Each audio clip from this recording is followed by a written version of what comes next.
Estamos amigos con el doctor Nelson Manrique, un conocedor profundo del tema de la violencia del Perú, sociólogo que ha escrito, además, durante los últimos años, una serie de textos vinculados justamente con el fenómeno terrorista. Yo le agradezco mucho, doctor, que esté esta noche con nosotros. Gracias a ti, Rosa María. Y me voy a permitir utilizar un conjunto de textos suyos publicados en un compendio que se llama El tiempo del miedo, la violencia política en el Perú 1980-1996.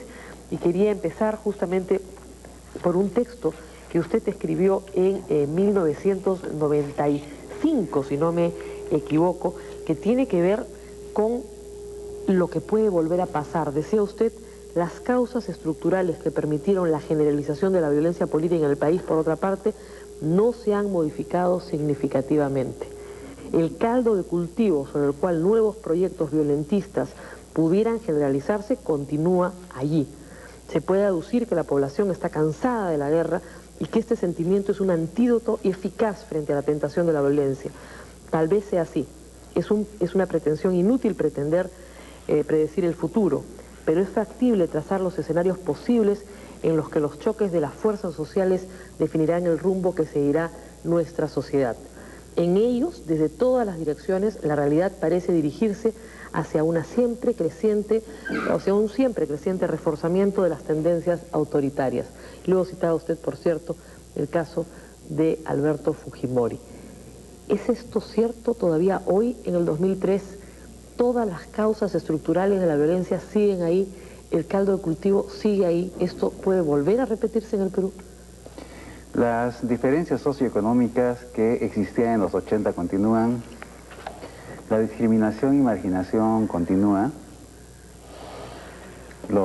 las demandas insatisfechas están ahí. Logramos bastante a comienzos del siglo XXI con la derrota de Alberto Fujimori, con haber logrado una transición pacífica que abrió un espacio de grandes expectativas y esperanzas. Pero esa frustración de las esperanzas vuelve a plantear un escenario problemático.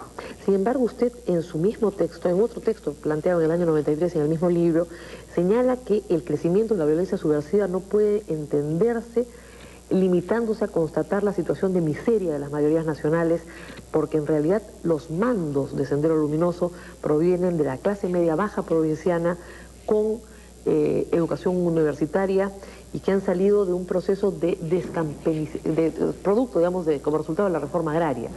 Entonces, no es un tema de miseria, es un tema en el cual hay otro proyecto ideológico en el caso de Sendero.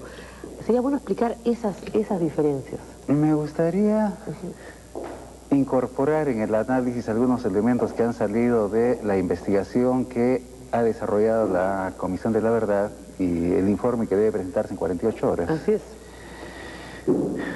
Una constatación central para entender la expansión de Sendero Luminoso es que el sistema educativo jugó un papel clave en la reestructuración del todo del sistema de poder en las sociedades rurales.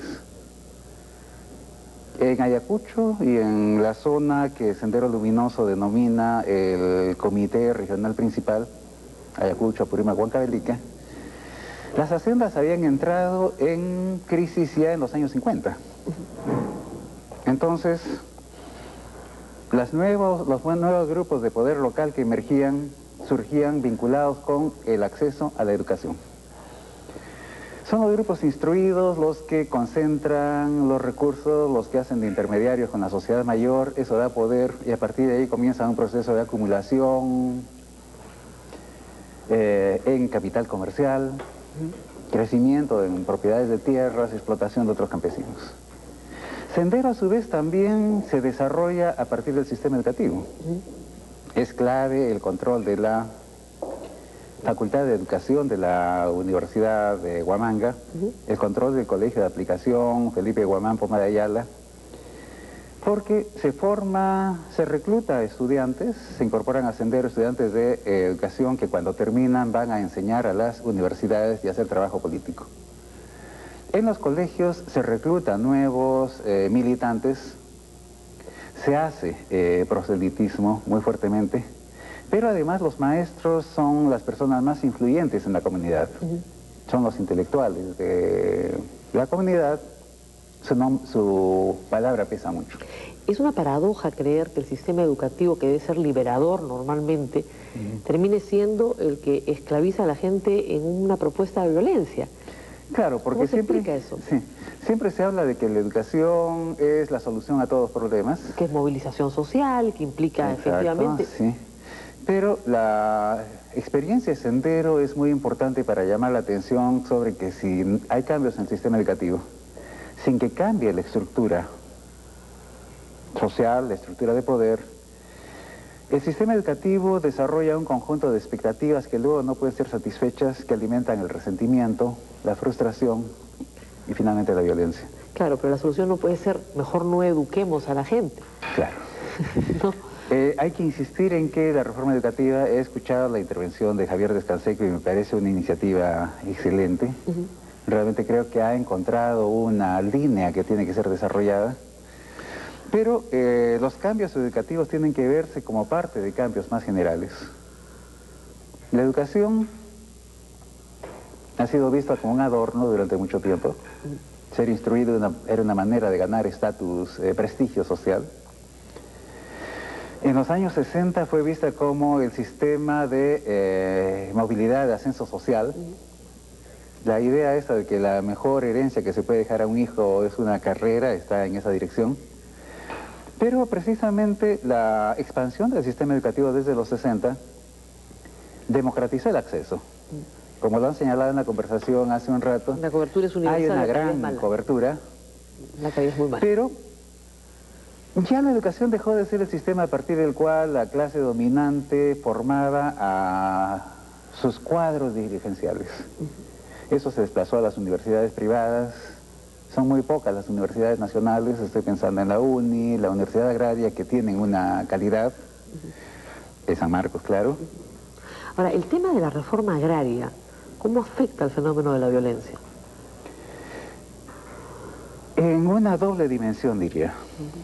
Por una parte, precipita la crisis del poder tradicional, gamonal, y permite la emergencia de un nuevo poder que todavía no ha cristalizado cuando Sendero comienza su acción. Por eso es que es muy fácil crear el vacío de poder. Ese es el tema, o sea, la reforma agraria no fue sustituida, esas estructuras, digamos, de orden, de autoridad, de jerarquía, de ley y Estado, de alguna forma, no fueron sustituidas con nada. Eso va más allá de la reforma agraria, y es por eso que no es solucionado con el problema de la distribución de la tierra. Las cifras son terribles. Un 75% de los muertos tenían el quechua como lengua materna. Así es. Un 50% de los muertos murieron en Ayacucho. Las bajas entre los achánicas se acercan al 10% de la población. Total, así es. Y un dato que es muy importante traer a colación. La Comisión de la Verdad ha hecho una comparación entre la cantidad de población, según el censo de 1981, cuando comenzaba la violencia, que estaba en edad adulta, personas de 18 años o más que podían ser ciudadanos, y la cantidad de personas que se inscribieron en el Jurado Nacional de Elecciones. La conclusión es que un 20% de los peruanos no tenían documento de identidad. ¿De los peruanos o de la zona de emergencia? De los peruanos. Una quinta parte de los peruanos no se inscribieron en el censo. El Jurado Nacional de Elecciones. Un tema también que habla de la ausencia del Estado para una población vasta de Perú. Ahora, si me permites, ese 20% se distribuye desigualmente en el país. Quiero decir que en Lima casi todos seguro tienen su documento, mientras que en estas regiones la cantidad, la proporción de gente que no tiene documento de identidad es mucho mayor. Lo que quiero decir es que esa población que solo es posible ser identificada a partir de predicciones estadísticas, posiblemente nunca va a poder ser individualizada porque no existía siquiera para el país real, formalmente. Doctor Nelson Martín, una pregunta final. Usted hablaba en este libro, en la introducción, sobre las reales posibilidades de la Comisión de la Verdad y de la gestación, en realidad sui generis, de esta Comisión de la Verdad, donde no había un grupo en armas que había sido derrotado, como en Centroamérica, o no había sido planteada solicitud de los grupos que habían llegado a un armisticio, sino que se debía a una correlación de fuerzas muy especial y que en realidad los resultados de la Comisión de la Verdad dependerían justamente de mantener este sistema de correlación de fuerzas donde efectivamente las Fuerzas Armadas pasaban por un momento de debilidad muy grande a la salida del fujimorismo. Usted sabe perfectamente que hay una campaña muy fuerte contra la Comisión de la Verdad, aun cuando no se conocen ni siquiera los resultados del informe. ¿Qué futuro le ve al informe final de la Comisión de la Verdad en esta situación especial, en esta situación de correlato de fuerzas? Bueno, me parece muy interesante la dinámica que han desencadenado la Razón y los congresistas Barba y Rey, ¿no? En realidad la comisión debiera agradecerles porque se convirtieron en sus máximos publicistas. La gran preocupación era que el informe no fuese discutido, pero la cobertura que han conseguido para el informe es muy grande. Soy profesor universitario y soy testigo de cómo moviliza a los jóvenes. Hay decenas de miles de voluntarios de la Comisión de Verdad. Y soy testigo de que estos chicos en estos últimos días están pasando noches enteras sin dormir para completar el trabajo. Se ha logrado desplegar una enorme mística. Creo que han habido una serie de aciertos, particularmente las audiencias públicas. No solo han impactado a la sociedad peruana, sino cambiaron a los propios comisionados. Eso ha dado una cohesión interna muy grande y realmente tengo muy altas expectativas sobre lo que nos va a brindar este informe. Muy bien. Solo, si me permites, el informe es un diagnóstico, pero el diagnóstico no cura la enfermedad, es necesario el tratamiento. Esto no es una comisión negociadora, no es una comisión de pacificación. El Estado tiene que proponer una política post-comisión para implementar las sugerencias, propuestas de la comisión. Vamos a ver qué sucede entonces. Muy bien, doctor Nelson Manrique, muchísimas gracias por estar esta noche con nosotros.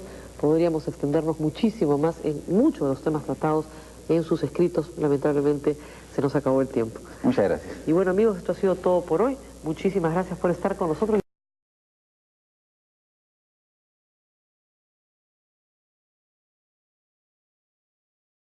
Allí se puede aducir que la población está cansada de la guerra y que este sentimiento es un antídoto eficaz frente a la tentación de la violencia. Tal vez sea así. Es una pretensión inútil pretender predecir el futuro, pero es factible trazar los escenarios posibles en los que los choques de las fuerzas suyos publicados en un compendio que se llama El tiempo del miedo, la violencia política en el Perú 1980-1996. Y quería empezar justamente por un texto que usted escribió en 1995, si no me equivoco.